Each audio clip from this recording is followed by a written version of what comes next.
Okay, everybody, welcome back to Bumper to Bumper, and we're going to do things a little differently today. I'm actually pretty excited about it because normally Rick is in his car and I am in mine, but today, my friends, we are going to be doing it all in one car as I'm about to pick up my good friend. Oh, look who it is. Hey, Rick, how are you, bud? Hey, Chris. Welcome back to another episode of Bumper to Bumper. Yeah, baby. Yeah, baby. This is kind of fun. We're in the car together. We switched it up this time. All the mics are plugged in. We're good. Yeah, we're rolling. We switched it up because, well, we wanted to have fun. I think every couple episodes, we're going to do this. We'll do this. That way it feels like, Yeah. We're in the car together. And I'm really excited today. It's funny, I'm still talking like I'm like a host of a TV show. And I'm really excited for today. No, this will be fun in the car today because we are going to have a very, very funny guy on the show. That kid is on a cart. Whoa. You're a very funny guy by the name of Jason Schatz. Yeah. He is a actor, amazing improv comedian. He's Chicago-based guy. Chicago-based. We'll let him talk about himself. Yeah. But funny guy. We know him because he was our coach. Yeah, we were. Chris and I were on an improv team with two other guys, and we needed a weekly coach. And Jason agreed to coach us. We went through many different coaches. And do you know where you're going, by the way? Yeah. I know how to get over there. Okay. We'll plug it in when we get close. We're going to go pick up Jason now. But Jason, I can probably count on my right hand, on my fingers, how many teachers in my life really affected me. Jason's one of those. He's so good at pulling a performance out of you and making it real and making it grounded. I mean, he should be a director. He's good at it. Yeah, he understands comedy like none other. He really can strip down a scene. He can really... Where's your mic there? Wait, you want me to move it up? Good. No, you good. Look good. You like we have a very interesting setup right now. Yeah, we're like full podcast studio. Full podcast. So, how's it been going? It's good. God, why do we do these? I know, right? Hi, I feel like a fucking robot. Robot. Hello. This is why we wanted to be in the car together. Yeah, to avoid it, but I feel like it's like even more... Yeah, it's even more like, hey, how you doing? I'm good, man. I've been busy per usual. I'm just fresh back from Hawaii, so... nice. Go ahead. I've traveled way too much this year. I loved every fucking second. How many fucking places did you go this year? I think I counted it. I was on 18 flights within the last... That is insane. Last 3 months. In the last 3 months? Yeah, 18 flights. That's nuts. When are you flying next? I don't have anything booked, man. I'm in town for the holiday season. Yeah. Oh, but we can't say what day. Yeah, but who cares? We're a little delayed. We're very delayed. This podcast is like when you're listening to it now, it's going to be... Yeah, that's why we're not trying to be like a topical podcast, so we're going to try and get there, but... We're bankrolling our podcast right now because you have to in order to get... Who gives a shit about that? No one cares. No one cares who's listening. Our moms are listening. They don't care. I still feel like we're in separate cars and we're on the phone. I do too, because I can't really look at you. Yeah. I mean, you can look at me. Why don't we just pretend like these mics aren't here? There's no GoPro Hero 8 recording us. Yeah. GoPro Hero 8. It'd be nice if GoPro sponsored us, It would be nice if they give us the GoPro. We're about to drive past my old office. Yeah. I used to have an office in the heart of Los Feliz that used to house Ed Wood.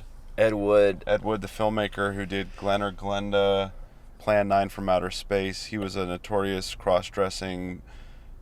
director, man. Tim Burton made a movie about his life starring Johnny Depp. That's one of my favorite.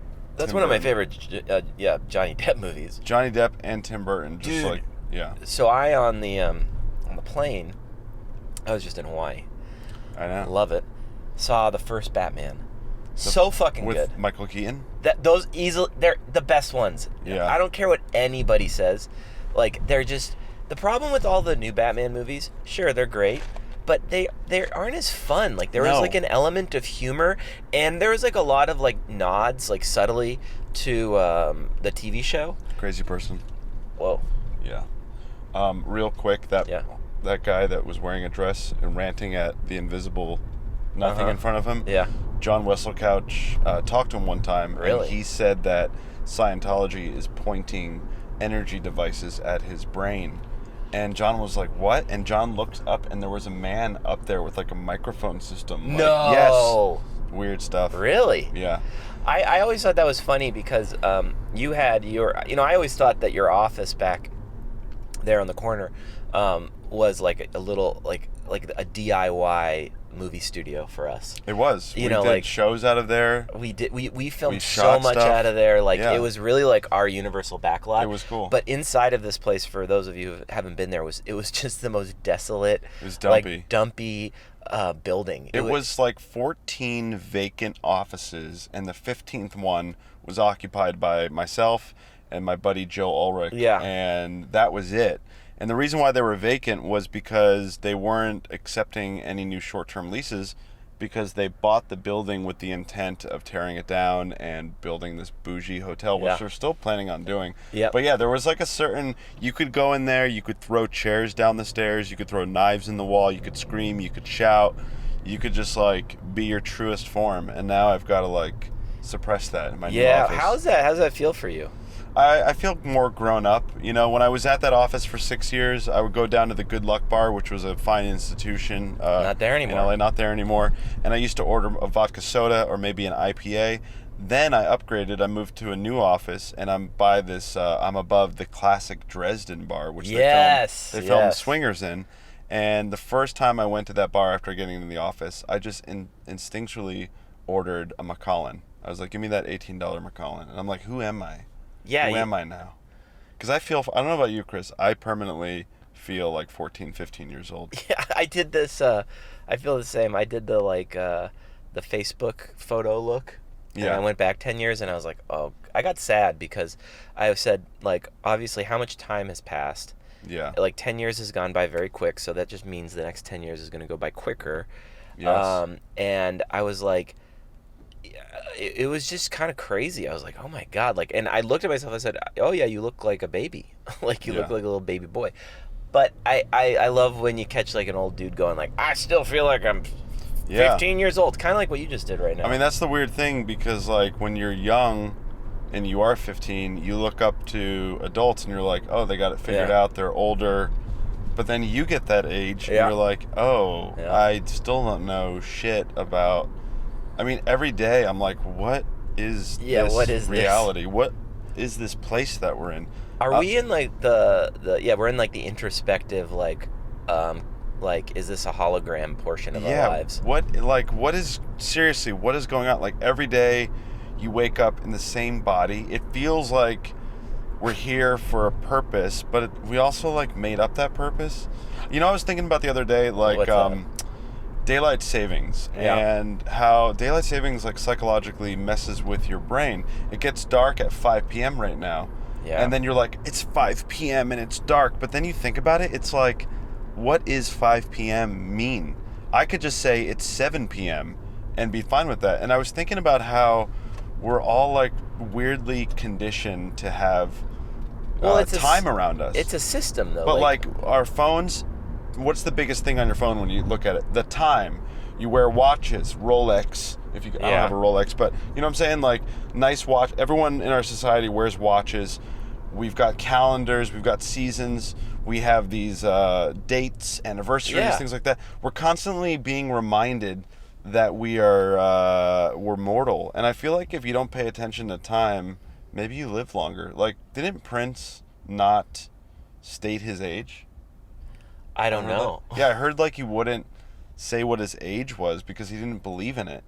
And like there's something to that, you know? Yeah, well, I've always kind of thought that. I never really looked at it as much of a... There's all kinds of different calendars and all kinds of different organizations of time, and I think it's because it adds structure. You know, that's all. It's like if there was no time, like if you were just kind of existing, it would be interesting, for sure. But yeah, I don't know if it's like a big... Are you looking at it like a conspiracy? No, I mean... Well, not a conspiracy, but it's just an interesting like it reminds me of being aware of time and being aware of what time it is. I get it. We all have places to go and we have to like tell people we got to be at this place at this hour. Sure. But when I started thinking about it, I was thinking about how, there are cases of people that get diagnosed with an illness such as like cancer. It's bad. Yeah. But they, when they find out that they have an illness, they're like dead in 3 months. There's there's a movie. It was pretty great. It was called The Farewell, and it just came out. A24 it came out a few months ago. Who did that movie? I forget her name. Aquafina, the rapper. She stars in it. It's basically about a grandma in China that gets diagnosed with terminal cancer. Oh my God! And the family doesn't want to tell her because it's like a cultural thing where they don't tell elders that they're sick. Right. Because they found that if they tell them, they die quicker. Because your brain is so powerful. Yeah, I can imagine that. Yeah. So like, what if like time and being aware of time all the time actually ages you? I mean, you just went to Hawaii. They're like, island time there, right? Oh yeah. So like, there's like a sense of like, we'll get there when we get there, because they're on the tiny little island, and it doesn't matter. It's kind of like candy time. Oh, your version of time. Yeah, Chris Candy time. You're pretty good today. I was great today. Jason's a little late, but we adjusted. We went to Starbucks and you got a snack. And I got a snack and a coffee. This coffee is so strong. Oh yeah, thanks for the coffee. Oh, no problem. By the way, it's called an iced doppio espresso. I didn't know it was called a doppio. Yeah, because that's Italian. For double. They're trying to act Italian. It's funny. They're funny. You know what what are you afraid of? Afraid of on podcasts? The dead air. We're not gonna have that problem. We talk so fucking much. We're not gonna have that problem with Jason for sure. No, definitely not. It is nice when you have someone to come into the show, and as we're getting closer to Jason's place too. Yeah, we're very close to his place. I believe we're gonna go on an errand with him, and I think that's what we're trying to. The thing is with Bumper to Bumper is. I'm not gonna let you talk. Please, I talk too much. Yeah, the thing is with Bumper to Bumper is normally it was supposed to be we're both in traffic, which will definitely happen because we live in Los Angeles. But we've been doing these at times where traffic's not that bad actually. But so we've been adding into this whole element of like going and running an errand with somebody. So we don't take know our guests on an errand. Yeah, and we don't, and it'll be fun with Jason. We don't know exactly where. I'm gonna go. Why not? Just run the yellow. Run the yellows. No one cares. Yeah, we don't know what Jason's doing. Hopefully it's not something that will take up a lot of time, because typically we're trying to keep these podcasts between the 45-minute to an hour. 60 hour. I listen to some podcasts and it's like 2.5, 3 hours. I don't have all this time. That limits the amount of time that I can listen to more podcasts. And so we try what's funny? I don't listen to any podcasts. I listen to a few. Yeah, there's some good ones. I listen to Joe Rogan a lot just because I find him very entertaining, and he's a great interviewer. And I like the people he gets on there. Yeah, he gets some really fascinating... I like the people he gets on there. He gets some good people on there. He gets some nice people on there. Fascinating people. We're going through the Echo Park area of Los Angeles right now. Echo Park is cool. It's got... I don't know. There's no center of LA. There definitely isn't. Like whatever, I guess the center is you, because everyone's so into themselves. Yeah. They got to make a podcast. I was going to say the same freaking joke. Yeah, look, we're doing a podcast. We're the center. Okay, I like the podcast because, it's, I don't know why I like it. Why are we doing this? I don't really know. I think everyone, whoever I've worked with, be it like a manager or an agent, they've always said like, oh, why don't you try a podcast? Why don't you try a podcast? And I'm now doing it. Yeah. And so for me, it's like, I don't know, it's kind of fun. I like spending time with you. Yeah, me too. How long have you had a manager and an agent? And what came first? The manager came first. Oh. Did they find you? How does that work? My first job was in college. I already know, but I want to for the people, Okay, so the people. You might get someone that is interested in this.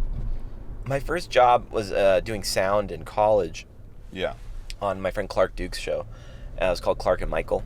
You were doing production sound. I was doing production sound. Okay. Him, Michael Cera, CBS.com. Michael Cera? He was on it. Wow. Yeah.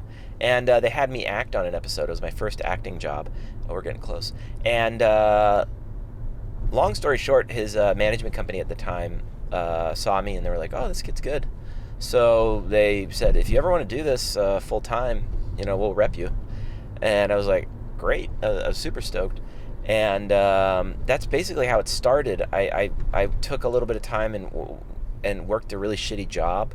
And I was like, why am I working this fucking shitty job? I should try and get my feet wet. And I did, and it was great. That was the start. And I met a manager there that I was with for a very long time. And then we're not working together anymore, but I met my current agent / manager through him.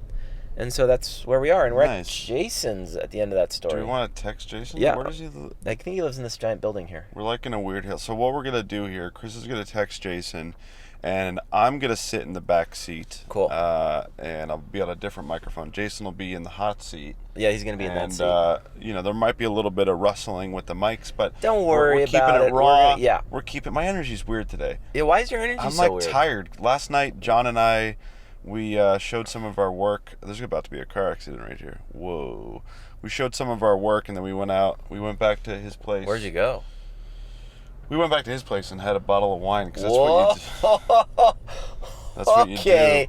That's what you do when you're old. Wow, Jason lives on a hill. Yeah, he does. This is pretty cool. I think, you haven't made it until you live on a hill. I live on a hill now, so I made it. I don't live on a hill. No, you don't. You live, what's your address, Chris? Why don't you tell everyone? I just realized while we started doing this that people will know. Well, I'm not going to. You got like one mustache here. I'm not going to connect the dots. What was that? You ever trim your hairs? Yeah, I do. You let them grow over your lip. Yeah, what's wrong with that? I stopped growing over the lip because that one guy that we used to know, Boris, he was looking at my lip and he goes, he had this accent. He was like, I cannot stand your hair going over your lip. What's wrong with that? No, it looks good on you. Yeah, it gives me kind of like you. Did you tell this guy that we're here? Yeah, I texted him. I said, what here. What could he possibly be doing? I said, here. It's a beautiful day in Los Angeles today. We got we had a little bit of rain yesterday. This is some really great. We had some content. Rain. Yeah, we did. When it rains in LA, people get all into it. People get into it because we get so much sunshine here. And it's like beautiful weather. And I want to play back this part of the podcast for you when you're not on the podcast and go like, what the fuck were you talking about? I'm talking about the rain. I'm trying to pass time. I know. You can't just sit here. Yeah, what are you going to do, put your hazards on? There's so much to talk. What do you want to talk about? There's so much to talk about. We're 17 minutes into the podcast. Hey, it's 69 degrees out. See, there's the Rick I know. What kind of gas mileage you get on this car? I pretty good. Yeah, my car sucks. Really? I get like 18 miles to the tank. That's not. I need a Tesla. Yeah. Oh, you yeah. hear that, Tesla? Let's do a shout out. Yeah. Sponsorship. Wow, we're already 18 minutes in. This might be a long one. Yeah. Well, it's all right. Hey, I mean, hopefully his errand isn't in Santa Monica, because if it is, we're not going. We're not going to do that errand. My hope is. Did you have to do any errands today? Today, no. I've got a shoot tonight. That's work, but that's not really an errand. I didn't have to do any errands today. This is my errand, but this is my fun. Yeah. Yeah. You're checking your phones. I'm checking my phone. I just want 1811. Oh, I don't want to say the street out. Yeah, because someone might track you down. Yeah. And be we could, bleep it. I didn't get the full way in. No one will know. They will know because there's a videotape. I don't know if I should talk about this. I had a weird encounter with an old producer that I know from my past. Whoa, what happened? Well, I was going to my old apartment, and my mom now lives there. Yeah. She took over my lease because I had a rent-controlled place. And I was going to go walk her dog, and I get out of the car. He's coming. I walk to the apartment, and this old producer I know, I hear my name, and I turn around, and he's walking across the street, and I'm like, what are you doing here, so-and-so? Well, there he is. And he's like, I just happen to be here. I think he was tracking me.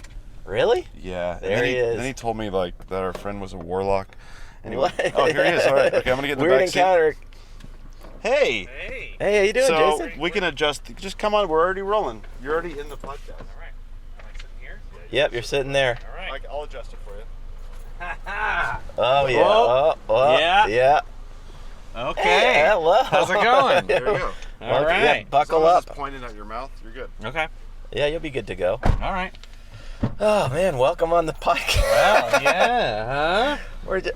Can you buckle up in there? All right. I got You it. got it. I got it. All right. All right. So This is the first one where yeah, we're all in the same car. We're all in the same car. Normally he's in one car and I'm in my car. Yeah.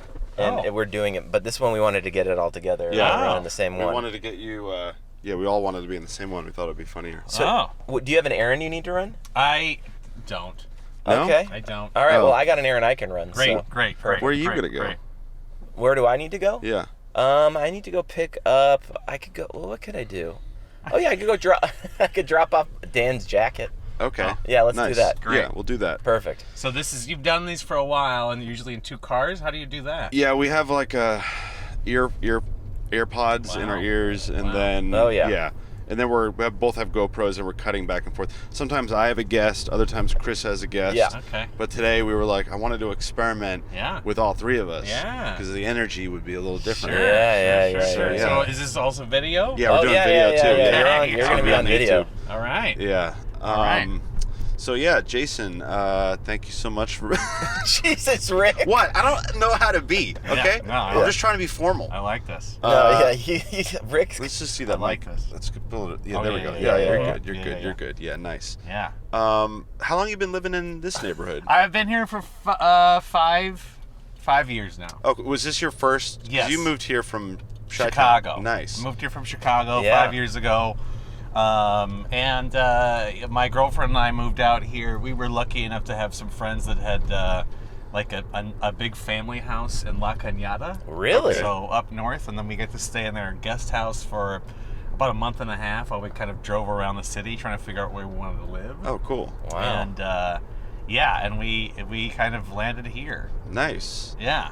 And so, were you born in Chicago? I was forget. born outside of Chicago. I was born in a town called LaPorte, Indiana, Okay. which isn't too far from Chicago. Yeah. That's like an hour south. It's like an hour south east of Chicago. Okay, nice. southeast. All right. Yeah.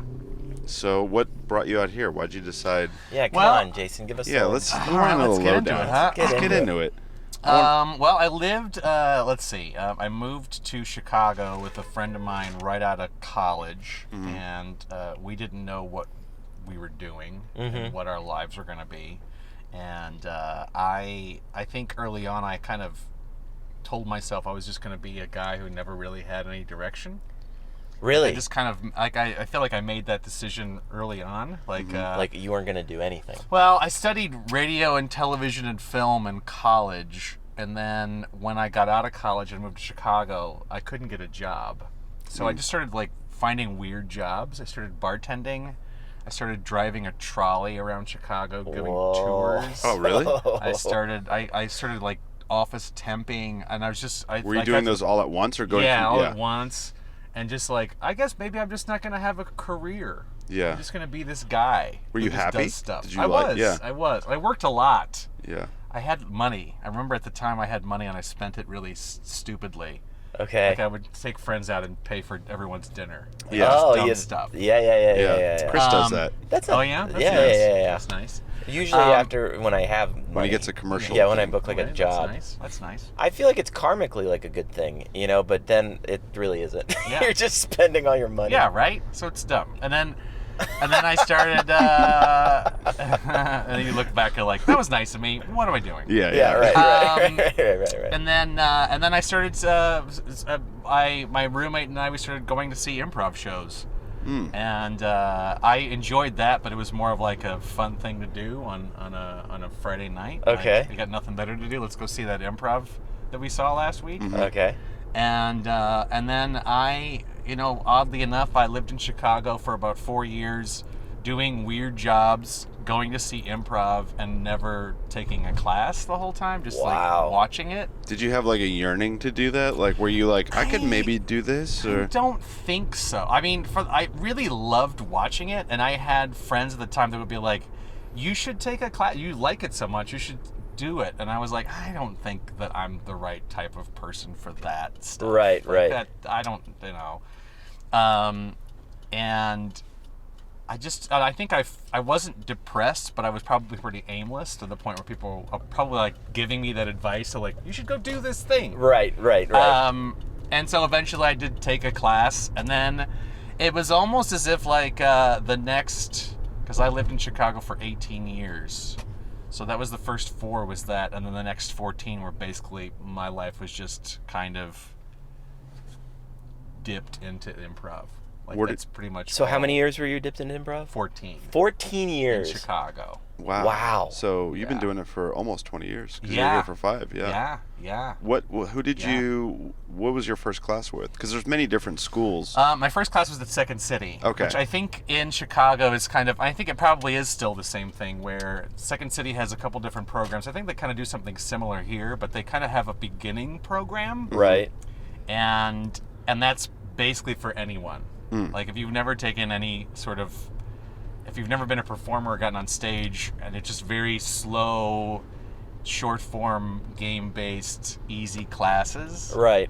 And I did that, and I liked it. It was funny because I took a few classes at Second City, and I was still in that mindset of like, this is just a fun thing I'm doing. Right, It's dumb, right. and I'll do it a few times, and then I won't do it anymore. Yeah. Right. And then I actually had one of the teachers, we went out for drinks a lot back in the day. And we were all out with the teacher, and somebody was like annoyingly asking him at the end of the class, like, what was your favorite scene? Haha. Just kind of put the teacher on the spot. Yeah. And he was like, no, I didn't, whatever, I don't really have a favorite. And then he finally was like, well, I guess that one scene, and then he said my name. He was like, that Jason did 2 weeks ago. And like, for me, it was kind of like, wait, me? Yeah. Like, you like my Right, scene? right. That's Yeah. weird. And then somebody asked him another question along those lines. He was like, well, I guess like last week when Jason did this thing, I was like, holy shit, like, was I good in the class? Like, that's fucking weird. That's really weird. And I think that kind of spurred me on to take another class. And then when those classes finished, then it became this thing of some friends of mine were going to go to I.O. and take classes there. Yeah. It was like, that's what you do? You just keep going? And I was like, you do?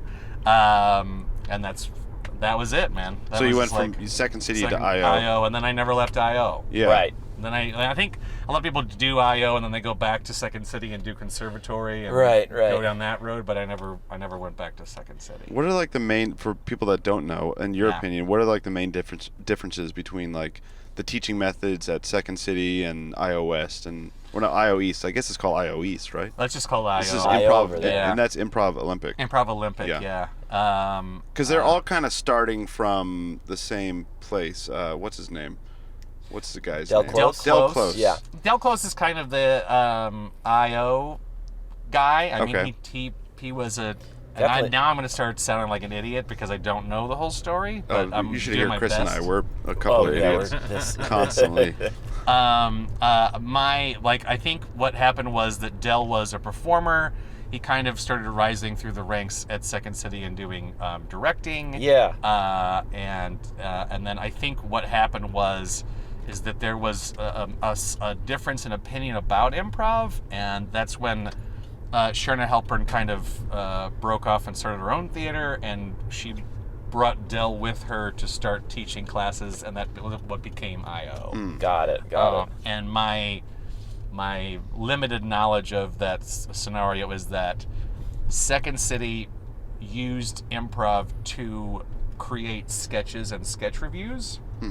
Yeah. And Del's argument was that if the improv is good enough, people will come just to watch the improv. Right, And Second right, City right. disagreed with that, and that's kind of what I.O. was born out of, was a theater that just did improv, and that's where it started. Well, that's pretty clear though, because like Second City, those shows in Chicago, like the ones that they do yearly, like they're all sketches pretty much, and then they do like a small improv set at the very They end. do, yeah. And that's still open to the public, and you can watch them do an improv set. But I always Right. look at improv as like religions, different types of religions. You know, everyone's kinda- kind of going to the kind of same is. thing, It but kind of is. it's all like in the little details.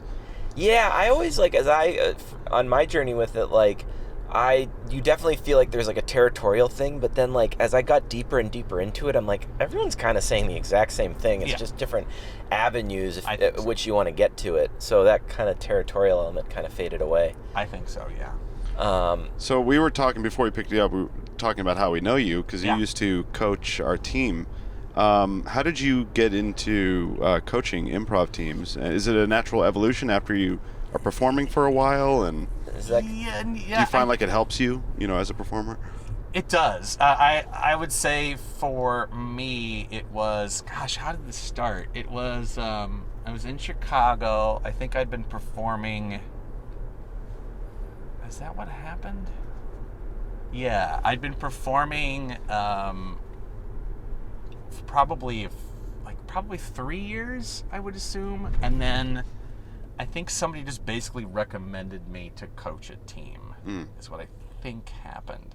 And it is one of those things where when you start doing it, just like when you start teaching, you don't really know what the fuck you're doing. So Right. you're just kind of right?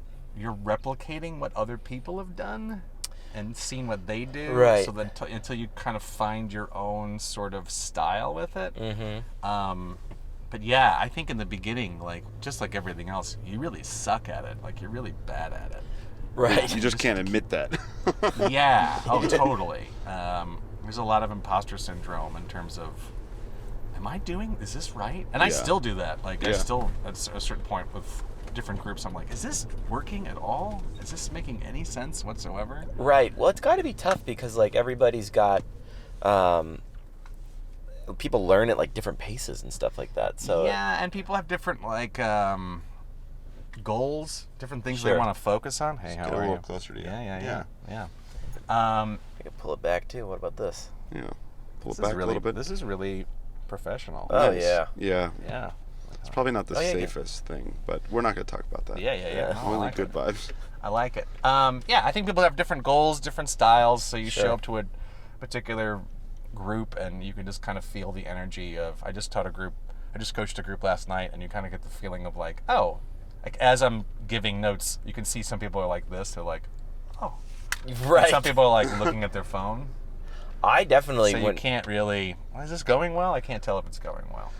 I remember though when it just like was the right timing. I might have just hit like the right amount of coaches and hours, and then like yours just was like pure clarity. I was like, Yeah. uh-huh. You were the only coach that we had as a team of 4 where everyone like was in agreement that this guy was great. Oh, that's And- really nice. Yeah. and Yeah. I feel like you're very good at calling out where people are kind of faltering and kind of raising them up in a way without making them feel bad. That's really nice. You kind of like point out.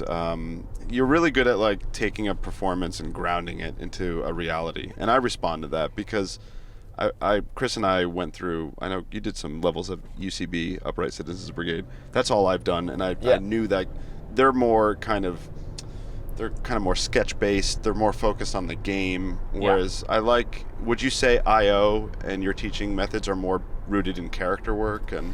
I think they're more rooted in, and I have to say this out loud. I always I do podcasts and talk about improv, and there's a little voice in my head that's like, "Gosh, you sound like such an asshole right now." Yeah, I feel like that all the time. We're on a podcast in a car right now, Jason. Yeah, It doesn't get more asshole than this. Yes, I would say. Well, I'd say IO is probably a little more based in what some people would call based in relationship, which is kind of another way of saying based in humanity a little more, like real people talking, as opposed to trying to push a particular energy or make something happen. It's. I think that's the also people when they make fun of IO, they will say things like, "It's just people talking on stage. It's so fucking boring. Like there's nothing actually happening." Who says that? Let's go drive to their place right now. Well, I don't necessarily disagree with that mentality. Like it's some nights you do watch an improv show, especially when I was living in Chicago, you would watch an improv show and it's just literally people sitting in chairs talking for 20 minutes. Right. And you kind of go like, well, is this really?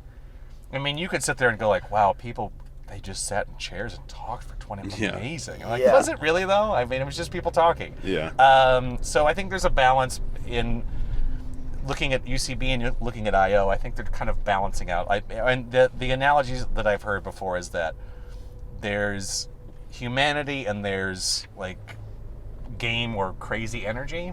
Uh-huh. And the stereotypically bad UCB show is everyone on stage is screaming, playing huge characters, and I can't relate to anything that's going on. Right. Right. And the stereotypically bad IO show is just two people on stage talking for a half hour. Yeah. And I think both worlds are trying to find a happy medium, but they're kind of starting the shows from different angles. Yeah. You know, like, and I'm more of the mindset of just be up there and talk, Right. and don't worry about anything. But I also understand people are like, but that's fucking boring. Like, well, Yeah. all right, I can see that point. So it's a hard balance, I think, between those two worlds. When you're doing a show, like, how do you know personally that you're on the right track and you're feeling good and you know this is a good show? I think it depends on the group. If it's a two-person show, I feel like things are going well if I can see in my partner's eyes that we're on the same page about what is happening. Yeah. Right. And I think in like an ensemble show, it's going well because there's just good energy. Like everyone's just kind of playing and it's fun and it's not insane. Mm-hmm. It's clear the audience is on board. Mm-hmm. There's just a good flow of energy happening on stage. And it's like, oh, we're having a good time. This is gonna be a piece of cake. So it's a feeling. It's like a feeling and a look maybe you get from other. I think so. Yeah. Yeah, I think so. As vague as that is. Interesting. How would you? How does the? I think it's doing really well with the question. Yeah, you got a lot of questions. Well, Rick. You don't they're- even give me a second They're to get popping in. up. Go ahead. This You is ask good. a question. This is I don't no, really- I'm saying you're doing a good Oh, job. thanks. Yeah. No, you're no, doing- it's good. everyone's- Rick's really on it. I was going to go back to, I did want to say, it's Yeah. funny when you guys were saying you really liked me coaching. At the time, it's so funny to me because at the time, I think I was in a, I was probably in a pretty bad place coaching-wise. No. And I'd been through a series of really bad coaching experiences in Oh. Los Angeles where I was like, maybe this is not going to work out for me. Oh, cool. Like, this might not work. What was because, happening? Like, what was? well, I think at the time I was working with different groups that were probably a little more UCB based, and Yeah. I would show up to rehearsal and start giving notes, and they would look at me like I was an insane person. Right, right, Like, they were like, "What in the fuck are you talking about?" right. Yeah. I coached a group, and I'm not going to say who it was. No, Probably no. But they- We're not here to do that. But they, a person on the team basically had like a breakdown, and they cried and they screamed at me In the coaching session. in the coaching session.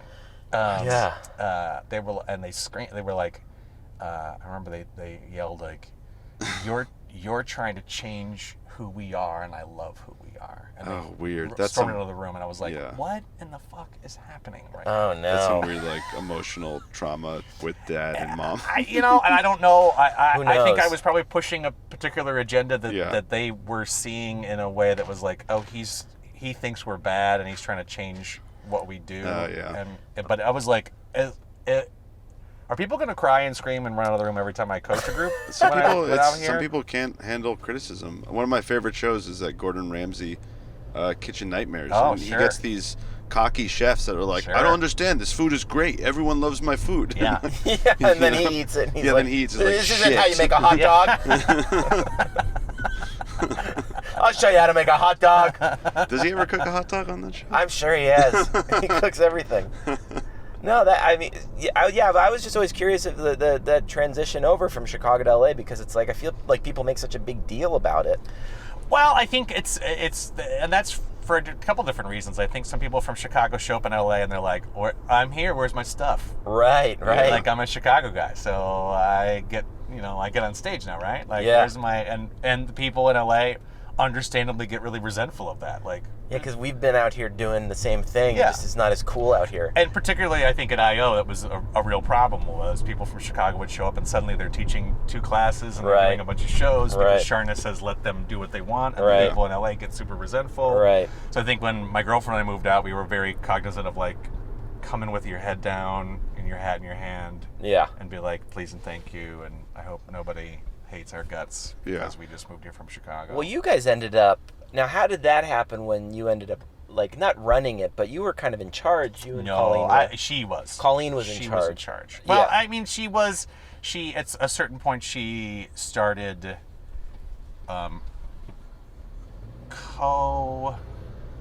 What's the terminology?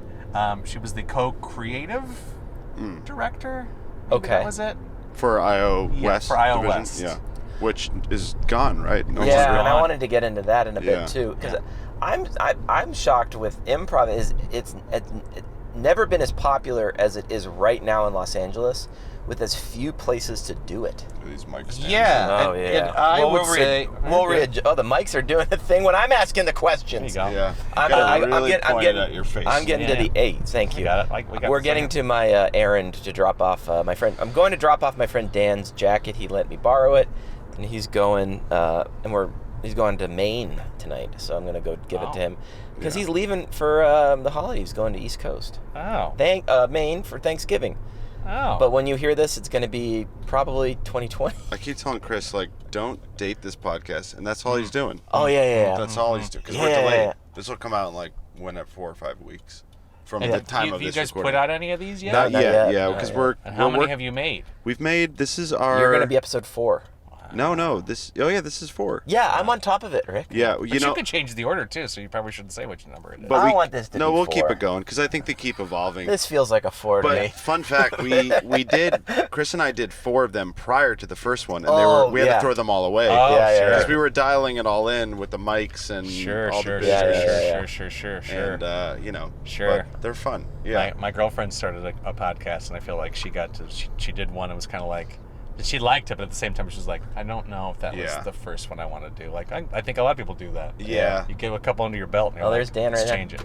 And if you're ever doing a podcast, don't edit them stone, because you'll just be like, Oh, what there's am I- Sam Swede Oh, yeah. and Dan. So here's Dan. Dan, He's all going to right. be a guest on the podcast. Oh. Hey, Dan, you're on the podcast. Oh, for real? Yeah, you're Yeah. on the podcast. How are you? I've been better. Yeah. What's going on in your life right now? This is Jason. Yeah, we know Jason. We know each other very well. Chris is getting out of the car to give you your jacket. Yeah, thank you. Yeah. Hey, Sam, how are you? No, I've actually been doing great.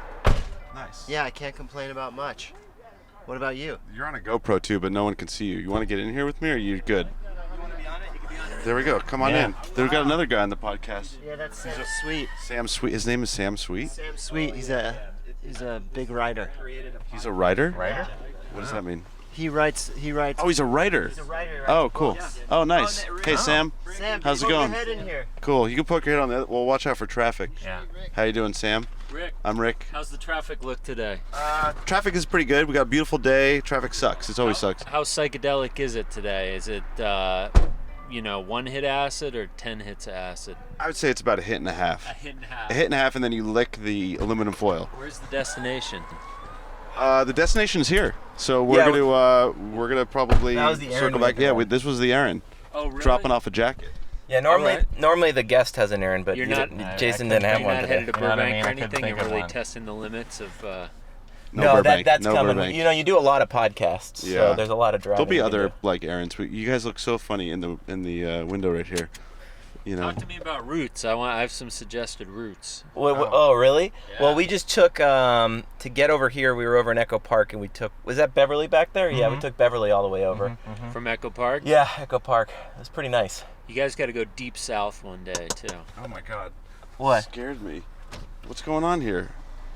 What's happening here? Get back in the podcast. Jeez, watch their audio Why recording. don't you tell him the story about how you got bit by the dog? I'll tell that story later. No. come on. Let's hear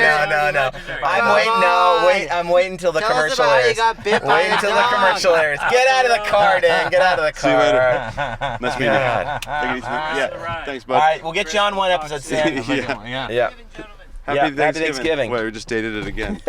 Here we go. All right, and we're off. Let's reset. It's probably Yeah. St. Patty's Day. You guys reset that. Reset. Just do whatever you gotta do. We got a good one right Perfect. I was saying. Rick, don't- I was saying, well, Yeah. I was thinking when he said he's a writer, and you were like a writer. Were you thinking R-I-D-E-R? Yeah. Well, I thought like he was like a surfer, like he's a or like a ride or die. No. My brain went Yeah. ride or die. That's funny. That guy Sam is one of the most clever minds. He's a writer. Yeah, And writer. he used to write for my friend's magazine. Remember Stop Smiling in Chicago? Did you ever read that I magazine? think so. No. It was kind of like around the time that Vice was going on, but they did more literary stuff. So it was for the thinking lowlife. But Sam is like an incredible researcher and writer, got to get him on the pod. Nice, Enough of but them. right back now to we're with Jason. Jason, okay? Yeah, we're with All right. Jason. So why don't care. we circle back around? Why don't we? Because Yeah, we're at 45. So yeah, we can we're gonna head back now. Yeah, Yeah. they're pretty fairly quick podcasts. Yeah. But I want what I've been curious about. One question I have is You've had a lot of questions. Dude. like I imagine the Chicago improv scene being like there's an improv theater on every corner.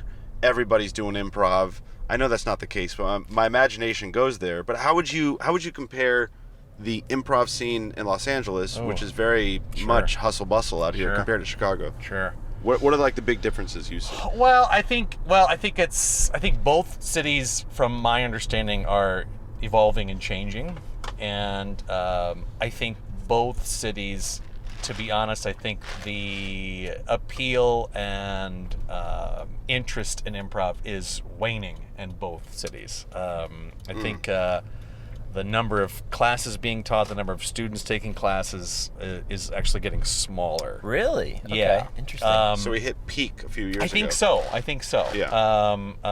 And maybe it'll come back again, but that seems to be the direction that's going in now. I'd say in Chicago, when I was there 6-7 years, I'm not wanting to date it or anything, 6-7 years ago, it was peak in the sense that it was kind of disgusting. Like there was so many places to do improv, so many improv theaters, so many students. I think there was a statistic, it was probably 10 years ago, but the Chicago Reader, I think, put out a statistic saying at any given point in Chicago there are 6,000 people taking an improv class. Wow. Which is insane. Yeah, it's a lot of people. And you would be on the train and you would overhear people talking about improv. You would like go to a bar and you would look at the list of, Monday night is trivia night, Tuesday night is this, and then there would be like Thursday night is improv night. Like just random bars would have like an improv night. Like instead of stand up, it would be improv. It was kind of everywhere, and you kind of felt like this feels almost kind of gross. Yeah. Like everyone's doing it. It almost feels like everyone has to do it at a certain point. But for me at the time, it was great because you could play anywhere you wanted to. You could do 6 shows a week if you wanted to. There was always a place to play. So I think, and it's funny because I am really grateful that I did improv in Chicago at the time that I did, because I think I got to experience peak improv. Sure. And I kind of feel a little sorry for people in LA that are real improv nerds. Right. That they never got to experience that feeling of like, you're doing shows all the time and you're doing them in front of audiences all the time. Packed, you have, right? Packed. Yeah. I mean, sometimes packed, like, Yeah. and it got a little insane at certain points. Like my friends and I would be doing a show at IO on a Friday night at 10:30, and they would ask the audience, like, who's never been here before, and almost the entire audience would raise their hand. Like, and we kind of say to ourselves, who are these people showing up to watch improv? This is kind of insane. Yeah. And even when the shows were mediocre, there would still be a packed house, and it kind of got a little nuts after a while. Like, I can't see this sustaining itself for much longer. I'm sure, like, while you were in it, you know. though, and there was, like, you were at the peak of this, you don't, like, anything, you don't know that you're in the peak of anything, so... No, you don't. Yeah. But I will also say, like, when my girlfriend and I were doing our 2-person show in Chicago, and we were selling out regularly for probably a few years, Wow. that we would say, like, remember this.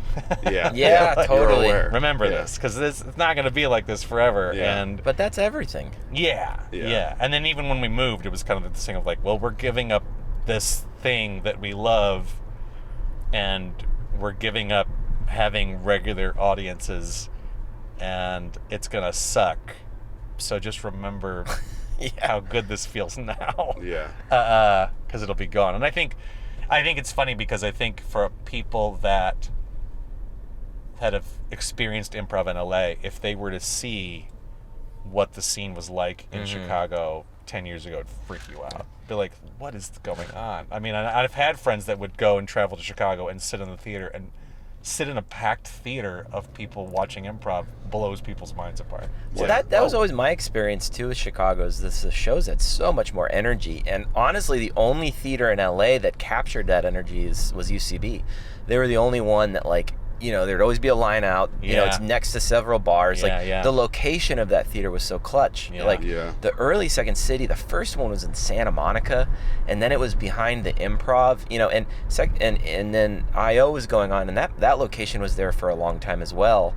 But LA's always been like a stand-up town, and But I would talk to a lot of people who had the same journey that you had. Like this one guy, Tino Insana, was a guy from Second City and did stuff. He was a great improviser and moved here, to do acting and all of that stuff. And it was just like a way different scene out here, Real quick, did the camera move at all, or are we good? No, we're good. Oh, okay, good.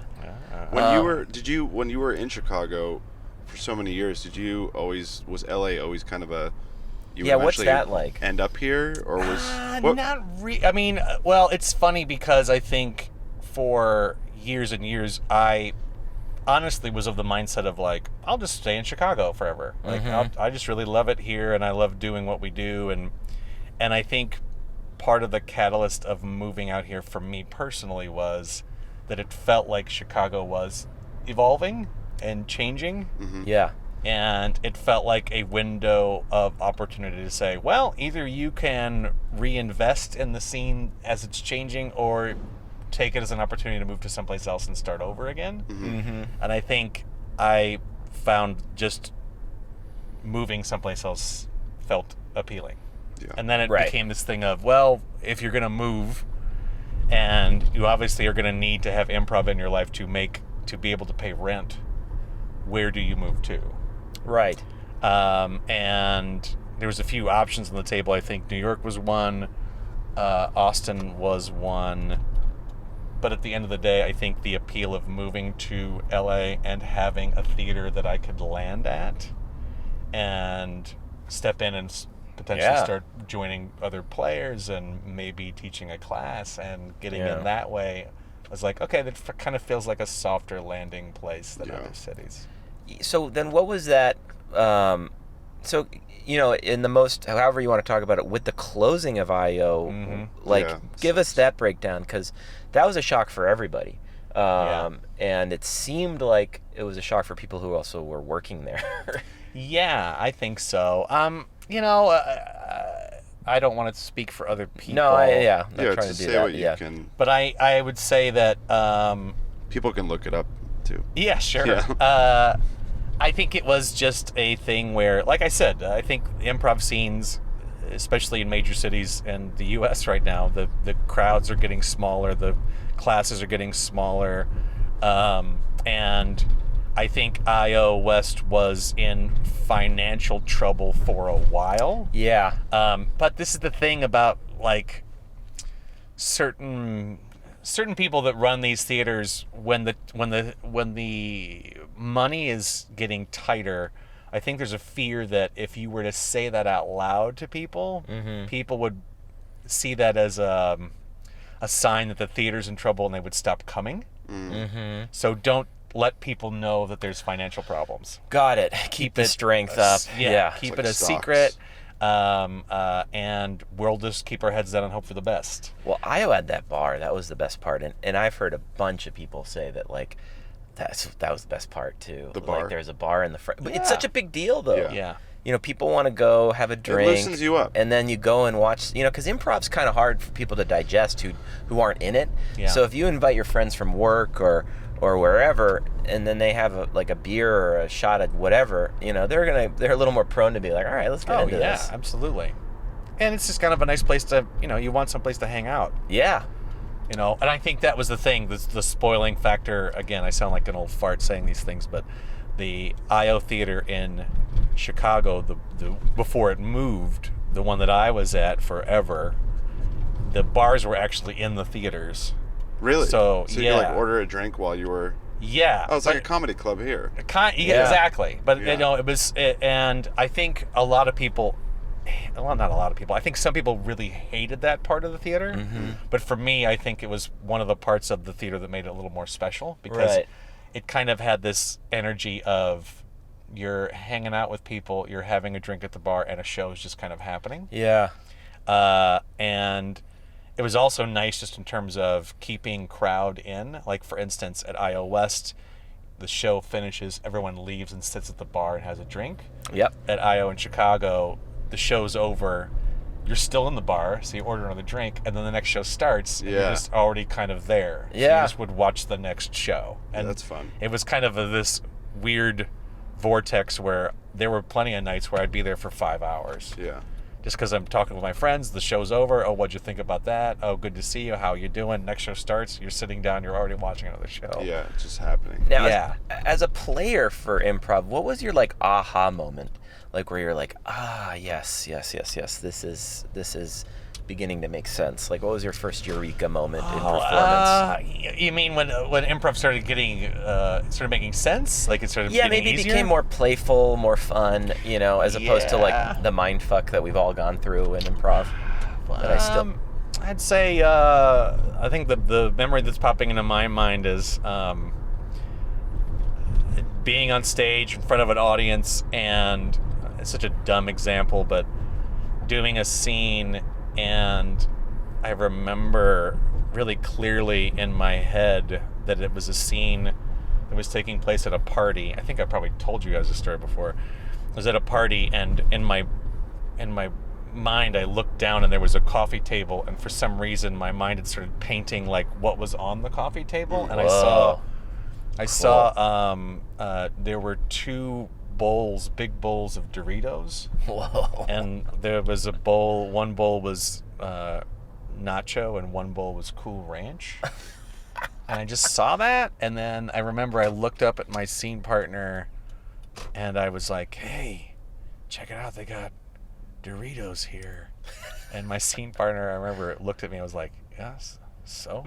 And I go, I just go, they got both kinds. And he looked at me again like, so? And some little voice in my head was like, just keep doing this. Yeah. Just keep doing this. Just own that. Just keep doing it. And that's your thing with coaching that always stuck out to me is you find that thing that gets you off. Yeah. And you just focus on that. And don't try to get validation from other people. Don't try to get people to look at you and go like, you're doing good. Just like trust that voice in your head that says, this is good enough.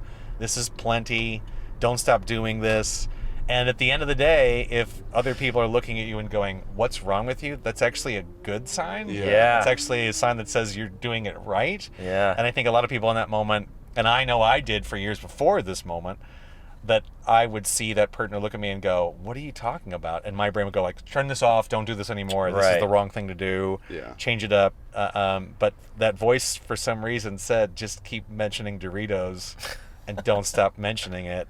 And you start, and then you're halfway through a scene, and then you notice every time you say Doritos, the crowd is laughing. Yeah. You're like, oh, God. And I remember being on stage in that particular scene, literally in my head saying to myself, like, oh, this is so easy. Why did I make this so hard for so long? Yeah. Like, God damn it. It's like, this is all you got to do? This is it? And then, of course, you're chasing that feeling again. Like, and then you get on stage the next time, and you're like, then the next night you're like, this is going to be the easiest show of my life. Yeah. I'll just do what I did the last And time. then it's not. And then it's not. Yeah. And then you're just kind of like chasing that over and over and over again. That's the thing I do love about improv, just the philosophy behind it. Like, the harder you try to be funny, the less funny you are. But when you're just focusing on what makes you get off, Yeah. that translates. I feel like we're very perceptive as an audience, and we can pick up try hard nature and, or just things that are unclear, Yeah. And I think the need to please comes from a unclear place. It's not like a pure place. And I can think of performers that I loved to watch, and you don't realize this until years later, and you look back on it, and you realize, like, oh, one of the things I really liked about that performer was I could tell when they were on stage, things would come up, and they would have a Doritos moment. Yeah. And you can see them because they were this good. You can see their faces almost say, I could do Doritos. Yeah. It's too easy. Yeah. I'll wait for another one to come along. Right, Like to watch that level of patience in terms of like, I'm not worried about this at all. Yeah. Like, I will find the thing in the scene, and I'm not going to be panicked or making something happen. And you look back on those, like, oh, that's why those guys were so good. It's because they were just like, I'm not worried about it. Yeah. There's lots of stuff. Yeah, who are players that you liked watching? I mean, You're thinking what I'm thinking. Okay. I think I'll probably throw some names out that you'll never recognize, and and probably some names that'll be like, oh fuck. The ones that you probably wouldn't recognize are names like John Lutz was a guy that I just loved, and now I think he's been writing forever. I think he wrote for SNL and 30 Rock, and he was on 30 Rock a little bit. And now I think he's at Seth Meyers' show. But Is he the guy with the glasses? No. That's such a vague description. No. Every writer has glasses, Chris. That's how Never. they see. Well, no, I'm right because he doesn't have glasses. Anyways. Yeah, could you put his image up on the screen? Yeah, we we will. could. We'll Here, find it. Yeah. Here he is. Boom. Boom. The person I was thinking of when I was telling that story about like letting things slide by, that guy's Peter Gwynn in Chicago, who's I think still in Chicago. Oh. I think he was. Heard that I name. think he wrote for Colbert for a while. He was amazing. And then I think those are just the first two. Like Dan Bacadol, Yep. Boom. fantastic. Every time I do this, is going up. So fun. You know Dan Bacadol, don't you? Do I? Don't you? I Barely. Not really. Not Okay. really. That was actually a really nice compliment I used to get back in the day in Chicago. People would call me Little Bacadol, and I think it was just because we were both bald, like both bald guys that yelled a lot on stage. But I was like, wow, that's really nice. Little Bacadol, I'll take that. Yeah. Cool. Cool. You're Chris. We're headed. We're headed back to his place. Perfect. Yeah, I've got a couple more things I'm curious about. Your girlfriend and you have been performing. What is the name of your Dummy. team? Yeah. Dummy. Dummy. And then, can you tell us like how you guys met? Were you both improvers? We were, yeah. We both did improv, and I would see her around the theater. She would probably say that she did not hang out at the theater that much. She was more of a homebody and was kind of a transplant from Cleveland to Chicago. Mm-hmm. But I would see her around every once in a while, and then I just, randomly one night we talked at the bar, and I asked her out. And Cool. Nice. I think, I think that she was probably too nervous to go on a date, but had friends that were like, fucking go. Yeah. You're right. Like, because she would, she admits this, she would spend a lot of her Friday nights at home watching Austin City Limits and and not leaving the house. That's And that was just it. We just started dating, and then it was really, I think we were dating for about a year before we ever did a show together. Were you guys doing like improv pillow talk and on the side?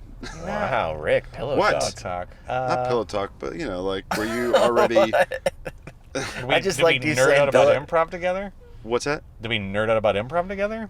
Were you like just doing? That's Were a you- stupid question. No, it's but not yeah. stupid. I think what he's trying to say would you be like improving just like while you're hanging out, like joking around and Yeah. stuff like that? I not really. So it just Yeah. kind of became a year later. You're like, let's do this together. No, a officially. year later, it was literally Sharon Halpern, the owner of Improv Olympic in Chicago, had a slot open in the summer, a popular slot, and she got the idea to force improv couples that don't do improv together to do improv together. Oh, that's a cool idea. It was a cool idea. Yeah, that's cool. She and ours went really well, and it was funny to watch other groups get up and like not do as well, and you can kind of see them have a bit of a crisis about their relationship. Like, Yeah. Oh, maybe this yeah. says that we're not a good fit Oh wow. because we can't do improv together. That's interesting. It like brought things to the surface. I think so, yeah. Like, what's that say about us? That our Yeah. show was bad. So it's kind of a risky show. Like, That is very you risky. might break a couple up if they have a bad improv set together. Yeah, I was curious about Yeah, that. like- Like, do you guys have have you ever had some weird sets where things are said? I mean, or are you able to separate the fantasy from Yeah, reality? I think sometimes things come up that are based in our reality. I think more so that we kind of know each other's triggers Yeah. and know how to get a reaction out of the other person. Yes, You know, yes, specifically for instance, calling myself a particular name that will make her think of somebody that she doesn't like, that will make her immediately just start to get pissed off. Right. Is fun to be able to do. Yeah. On You have stage. access to a few more little... Yeah, I know and I think a lot of people when they do improv with their friends long enough, they learn like, oh, I know to do this when you're on Right. stage. This will drive you insane. I'll bring this thing up. So yeah, that definitely is a part of it. But yeah, I don't think we've ever really had a show where we're like, oh You my come God, home we're at night and talking she's about like, us. How could you say that? Yeah, I don't think that's ever happened. That's good. That means you don't look into things too much. Yeah. Yeah, I don't think so.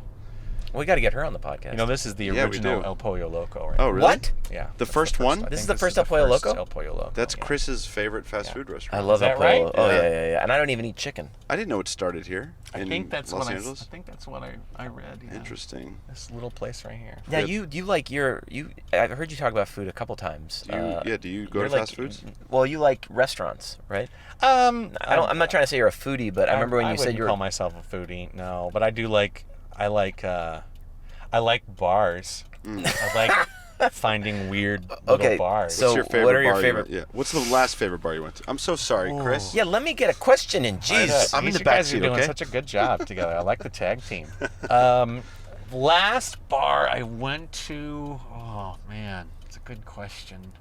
I used to actually keep a list in my phone of the places we've Like been the fun to. places. Oh gosh. Well, Such a whatever. good Or your question. favorite bar? Like what? I mean, Which one do you frequent the most? Oh God, this is a question that I should have an easy answer for. You never do with the easy ones, though. They're always painfully hard. Yeah. You know, I'm going to do that. Put you on the spot. I think it's a thing where I think when I'm here, I look for places that are quiet Yeah. and not super loud. Well, I would see what takes every once in a while. Yeah, I do like that place. That's a good place. My brain is like there's a place called the Greyhound in Highland Park that I like a lot 'cause it feels I've never kind been of, there. It feels kind of like a Chicago-y kind of bar Yeah. to me. What's the Chicago-y bar exactly? Just quiet, dark, like there's no DJ. Yeah. Yeah, you Light- can light talk. music. There's a place right here actually, I think it's called 1642. Is Oh, that I've the been to that yeah, place. yeah. That place I is like good. that Yeah, place a lot. This is cool. Wait, they have the fried chicken there, I think? No, do? that's What am I thinking of? no, that's down. We just passed it. They have great fried chicken. It's called. You don't eat fried chicken. I don't eat chicken. I'm so sorry. It's okay. You don't have to apologize to me. You don't I'm eat fine. any meat? I'm vegetarian. Yeah, he's I vegetarian. didn't know that. Yeah. Good for you. Thanks. Yeah. Good for you. Thanks Since so you much. were 8 years old. No, since I was a junior in high school. Wow. You were. Wow. Oh, okay, so 14. Is So that what's 14? what 15. When you indulge, what do you eat? Like Yeah, what What's do you something eat? bad that you eat? I Yeah. could go down such a fucking list. Deep dish pizza, Ooh, Chicago? quesadilla, Sure. nacho. Sure. So cheese-based. Basically, like melted cheese on any kind of starch. Yeah. You're speaking my Have you language. been to Masa up here? Oh, I've been to Masa. Yeah. That's a pizza place, right? Yeah, the yeah, they the do a deep Chicago di- deep they do- dish. It's good. But it's not that good of a deep dish Chicago pizza. I'm not knocking it. It's been there forever. It's an Echo Damn. Park institution. But I will have to say there's a couple other spots. There's this one downtown that does a Chicago pie. I went with my friend Adam Eppenstein. Good Chicago pie. But What's it called? I can't remember. I'm just going to call it Chicago pie. Chicago pie. I think it's called, I don't know, Pizza Pie in downtown LA. Just Google it. Google The one pie, pizza definitely. place I did go to that was very good was the one where they do the Sicilian thing and they cut it. Oh, what's that called? Oh, Triple yeah. beam? Triple Yeah, beam. it's Triple right here. beam in Highland Park. It's right here. There's one right here. This open Oh, right there's here. yeah, just it's multiples? right above Right us. here, It's right above here. us. Yeah, Right that here. place is great. Look at this person's outfit. That place is real great. Okay, so last, because we're getting close We're to getting the close place. here. Yeah, yeah. It's been a good pod. This has been a great pod. Oh, if nice. you could inject any kind of thought Drug. into like, Or drug. actually, I'm going to pivot this. Pivot it. That one thing I always liked about you, Jason, was you're a funny guy. No, is also like when improv's always been kind of like psychedelic to me because it's like you were talking about with the Doritos, they kind of just appeared. Right. Yeah. But I remember one time saying like you didn't do drugs or smoke weed. Like No. and I liked your response where it was like No. you You've never use done your any? brain, and you don't want it to affect the chemistry of your brain. And I can respect that, being someone that really hasn't. I mean, I've smoked a little pot here and there, but I'm not into the psychedelics and whatnot. Yeah. Well, the way you just said it makes me sound like a smart person, and that's not. I don't think that's what I was trying to say. Oh, I tell everybody, and then I say he's one of the smartest guys I know. Oh no. I'd say rather than I like my brain, I would say my brain is broken enough that if I were to do some sort of drug, I'd be really scared that I would severely Further crack break it. it. Right. Or it might be put back together again, like Humpty Dumpty. I just don't have faith that would happen. No, just I feel because you. the few small drug experiences I've had have not gone that well. Right. And, I mean, you know yourself. and I am like, and I'm just talking about smoking weed and Yeah. losing my shit. Where I'm like, oh, if I hear anybody have start describing some sort of weird mushroom experience, I'm like, oh, there's no fucking way. Yeah, I'm kind of Oh in my the God. same. Yeah. I'm Oh curious, my God. but I'm in the same boat where I'm just like, okay. Yeah. I've gone through those Well, experiences. Rick that's what's fun about Rick. Yeah. Rick is just journeyed. Yeah, he's good for you, the buddy. cosmic voyage. It's a I crazy wish world. I could handle that shit, but I just don't. I don't I think did it'd one be- where you leave your body and you go to like a weird alternative dimension, Wow. and that's the weirdest one. Like I've done. ayahuasca. No, DMT. It's the Oh. it's the molecule that is in ayahuasca. Oh my God. And you vaporize it, and you go away, and then you come back, and you're like, I have a body, and I'm grateful for this body. Wow.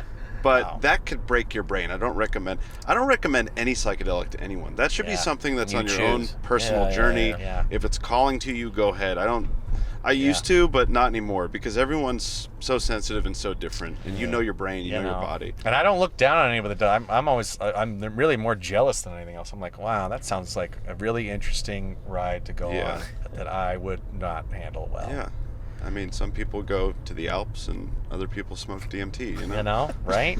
Well, we're getting to the end of the show here. Oh, man, I could keep going. This I has you know. been Yeah, fun. huh? This is crazy about Yeah. the show. So, we'd like to do a little part of the show. Like, what do you got going on? You got Yeah. where can people? You have any shows coming up, or I guess it doesn't matter because this is dated. But It is. I'm doing a show currently with Chris Candy. Yeah. Oh, yeah. The first Tuesday of every month. there you At go. Second City, we at gotta- Second City at Hollywood. 10 p.m. We're doing a variety show. I actually got to go inside right now and work on our script. Great. Fun. for What's the our- name of that for show our again? bit. Live from the Hollywood Room. Love Yeah. it. It's a variety show. We've got musical acts, comedians. Yep. It's fun. That's- Does Dummy have a website or anything that people can check out? Or Don't. Okay. And right now we're just kind of randomly doing shows around town whenever possible. We do a show with a group called Shell Company and Lady Peter, usually do a Saturday a month at Moving Arts Theater in Silver Lake, which is a lot of fun. If you friend me on Facebook, you will see that information pop up. are you still coaching? I am. Yes. I am. Yeah, Yes. if Still you're You're out the there- best. You're the best. That Yeah, I've yeah. ever met. Anyone looking for a coach, reach out to Jason on. Thank you so much. Not fitness, JasonShots.com. There, that's Boom. boom. That's my yeah. website. That's got coaching material on it Awesome. for sure.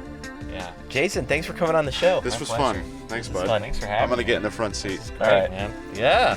All Nice right, man. work. Absolutely. This is great. Yeah, brother. Talk Maybe to you I'll do soon. it again. Next time we won't talk about improv at all. No, yeah, no, improv. no, no. We Let's won't talk do- about weird, dumb shit. Yeah, you're more than welcome to come back. That'd be awesome. Absolutely.